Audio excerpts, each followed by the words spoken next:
Hello guys and welcome back into a new brand video. In today's tutorial, I'm going to show you how to create an object in Salesforce. So make sure to watch the video to the end and follow these simple steps. So first, all you need to do is to go to the Objects Manager and click on Setup so you can access the Objects Manager.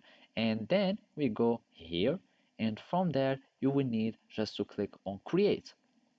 So basically by clicking on create, we will be able to start creating our objects in Salesforce.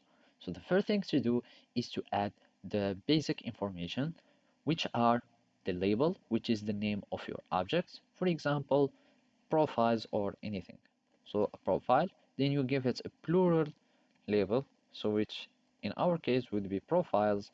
Then this is only the object name, and after that you can add other things, and of course you will need to enter record name for these objects.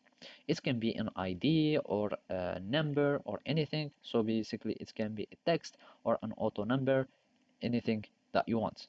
After that you can be able to add some additional features which are allow reporting. So if you go to reports, you will be able to report these objects. Of course, the deployment status should be deployed if you want to deploy it, and you can also enable these ones. So after that, you will need just to click on save, and as you can see, now we have this object profile. After that, you can start relating this profile or this object to other uh, records from the other objects. So basically we can click on new, and you can add a field in relationship.